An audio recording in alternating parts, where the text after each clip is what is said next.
दिन था 25 जुलाई 1997। 42 साल की एक घरेलू महिला रबड़ी देवी को अचानक बिहार का मुख्यमंत्री बना दिया गया। ना कोई सियासत की समझ, ना कभी मंच पर बोलने का तजुर्बा। रबड़ी देवी बस एक घरेलू औरत थी, घूंघट में रहने वाली, अपने काम से काम रखने वाली।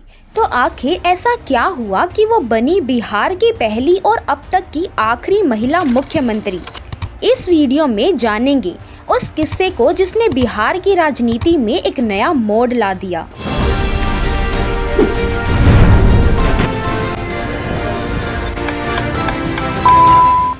उन्नीस सौ 70 के दशक से लेकर 90 के दशक तक बिहार के पशुपालन विभाग में एक फर्जीवाड़े की नींव रखी जा रही थी। सरकारी रिकॉर्ड में जानवरों को चारा, दवाइयाँ और उपकरण दिए जा रहे थे, लेकिन जमीन पर ना जानवर थे, ना दवाइयाँ, ना चारा। धंधा सीधा था, फर्जी बिल बनाओ, फर्जी सप्लायर से पेमेंट पास कराओ और पैसों की बंदरबाट शुरू करो। छोटे स्तर पर हुई ये चोरी जल्द ही एक संगठित घोटाले में बदल गई। 1985 में भारत के controller and audit general TN. Chaturvedi ने एक कड़ी चेतावनी दी। बिहार में अकाउंटिंग सिस्टम पूरी तरह से ढह चुका है। उसी साल बिहार वेटनरी एसोसिएशन की कुछ आवाज़ें भी उठने लगी। डॉक्टर धर्मेंद्र कुमार और डॉक्टर बीरेश सिन्हा ने पहली बार उंगली उठाई, कुछ गड़बड़ है। लेकिन उस वक्त ये आवाज़ें बस हल्की सी फुसफुसाहट थी। ना किसी ने ध्यान दिया, ना ही किसी ने गहराई से लिया। 1992 की बात है। सीबीआई इंस्पेक्टर बिधु भूषण द्विवेदी ने एक रिपोर्ट फाइल की। ये रिपोर्ट किसी मामूली केस की नहीं थी। इसमें बिहार के पशुपालन विभाग में हुए करोड़ों के घोटाले की पूरी जानकारी थी। उन्होंने महीनों तक काम किया, पुराने रिकॉर्ड निकाले, डस्टी फाइल्स खंगाली और एक कागज़ को जोड़कर एक पैटर्न साफ किया। पेमेंट हुए थे, लेकिन सप्लाई कभी हुई ही नहीं। सरकारी रिकॉर्ड में दवाइयाँ खरीदी गई, जानवरों को चारा दिया गया, लेकिन ज़मीन पर कुछ भी मौजूद नहीं था। जांच पूरी हुई और एक ठोस रिपोर्ट तैयार की गई। द्विवेदी ने रिपोर्ट अपनी सीनियर अफसरों को सौंपी। उम्मीद थी कि एक्शन लिया जाएगा या कम से कम उस मेहनत को सराहा जाएगा, लेकिन हुआ कुछ और। कुछ ही दिनों बाद उन्हें सस्पेंड कर दिया गया। 27 जनवरी 1996 को चाईबासा के डिप्टी कमिश्नर अमित खरे ने अचानक एक छापा मारा। जगह थी बिहार का पशुपालन विभाग, और जो कागजात सामने आए उन्होंने पूरे सिस्टम की नींव हिला दी। 950 करोड़ का घोटाला सिर्फ एक विभाग में। फर्जी सप्लायर्स, नकली बिल, झूठे वाउचर और जानवर कुछ तो कभी पैदा ही नहीं हुए थे। अमित खरे ने सारी रिपोर्ट राज्यपाल A.R. किडवाई को सौंप दी और फिर उनके आदेश पर यह मामला सीबीआई के पास गया। सीबीआई ने जब जांच शुरू की तो धीरे धीरे एक बहुत बड़ा नाम सामने आने लगा, लालू प्रसाद यादव, तब के मुख्यमंत्री। उन पर आरोप लगे कि उन्होंने चारा घोटाले को संरक्षण दिया। सीबीआई की पूछताछ शुरू हुई, दस्तावेज जुटाए गए और जैसे जैसे केस आगे बढ़ा दबाव भी बढ़ता गया। सिर्फ विपक्ष से नहीं, उनकी अपनी पार्टी जनता दल के भीतर से भी। लालू को एहसास हो गया था कि अब उन्हें घेर लिया गया है। इसीलिए 5 जुलाई 1997 को उन्होंने जनता दल से नाता तोड़कर नई पार्टी बनाई, राष्ट्रीय जनता दल (RJD). उसी दिन लालू यादव ने इस्तीफा तो दिया, लेकिन सत्ता पूरी तरह छोड़ी नहीं। उन्होंने मुख्यमंत्री की कुर्सी सौंपी अपनी पत्नी रबड़ी देवी को, एक ऐसी महिला जो एक सीधी सादी गृहिणी थी, ना कभी कोई चुनाव लड़ा, ना कभी राजनीति में रुचि दिखाई। लोग चौंक गए।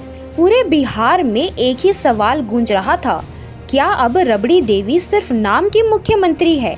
राजनीति समझने वाले बोले, असल में सत्ता अब भी लालू के पास ही है, बस सामने रबड़ी है। हालात जैसे भी थे, लेकिन राबड़ी सरकार ने 28 जुलाई 1997 को विधानसभा में विश्वास मत भी जीत लिया।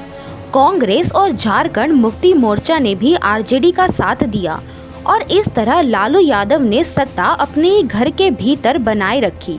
राबड़ी देवी मुख्यमंत्री तो बन गई, लेकिन चुनौतियां वहीं से शुरू हुई। एक सीधी सादी गृहिणी जिसने कभी ना मंच संभाला था ना माइक, अब बिहार की सबसे ऊंची कुर्सी पर थी। लोगों ने तंज कसे, ये सरकार नहीं बस एक दिखावा है, असल सत्ता तो अब भी लालू के ही हाथ में है। लेकिन वक्त बीतता गया और राबड़ी धीरे धीरे उस कुर्सी का बोझ उठाना सीख गई। 1997 से 2005 तक वो 3 बार बिहार की मुख्यमंत्री बनी और बनी अखंड बिहार की आखिरी मुख्यमंत्री। शुरू में जिन्हें राजनीति का आर तक नहीं आता था, वो अब राघोपुर से लगातार विधायक चुनी जा रही थी। फिर आया 2010, आरजेडी की पकड़ ढीली होने लगी। राबड़ी देवी ने 2 जगह से चुनाव लड़ा, राघोपुर और सोनपुर, लेकिन दोनों जगह हार मिली। 2014 में उन्होंने सारण लोकसभा सीट से चुनाव लड़ा, लेकिन इस बार भी शिकस्त मिली राजीव प्रताप रूडी से। पर राबड़ी देवी पीछे नहीं हटी, वो बनी बिना चुनाव लड़े विधान परिषद की सदस्य और आज भी लालू परिवार की राजनीति में उनका नाम सिर्फ पत्नी के तौर पर नहीं बल्कि एक मजबूत पॉलिटिकल फेस के तौर पर मौजूद है। लेकिन राबड़ी देवी की कहानी सिर्फ चुनावी हार जीत की नहीं थी। उनके कार्यकाल में कुछ फैसले तारीफ के काबिल थे तो कई बातें विवादों में भी रही। उन्होंने जहां महिला शिक्षा पर बल दिया, पंचायतों में आरक्षण बढ़ाया और पुलिस शाखाओं में विमेन हेल्प डेस्क की शुरुआत की, वहीं राबड़ी देवी ने प्रधानमंत्री मनमोहन सिंह को 10 करोड़ रुपए का चेक राष्ट्रीय राहत कोष के लिए दिया, जो उनके जन कल्याण की भावना को दर्शाता है। दूसरी ओर राबड़ी देवी के कार्यकाल पर आलोचनाओं का सिलसिला भी जारी रहा। उनके कार्यकाल के दौरान अपराध, अपहरण और भ्रष्टाचार में वृद्धि के आरोप लगते रहे और विपक्ष ने इसे जंगल राज बताया। बीजेपी नेता सुशील मोदी ने आरोप लगाया कि राबड़ी देवी ने मंत्रियों को दी गई जमीनें नियमों के खिलाफ अपने कब्जे में ले ली, जिससे बड़ा विवाद खड़ा हो गया। साथ ही सीबीआई ने उन्हें वर्ष 2018 में मनी लॉन्ड्रिंग की जांच में पूछताछ भी की। कुछ मामलों में उनके भाई जैसे साधु यादव को राजनीति संरक्षण देने की बातें सामने आई। शिल्पी गौतम हत्याकांड में भी विवाद हुआ कि जांच पूरी नहीं हुई। जनता ने न्यायहीनता का आरोप लगाया। राबड़ी देवी की कहानी सिर्फ सत्ता में बैठने की नहीं, सत्ता को समझने और उसे संभालने की भी है।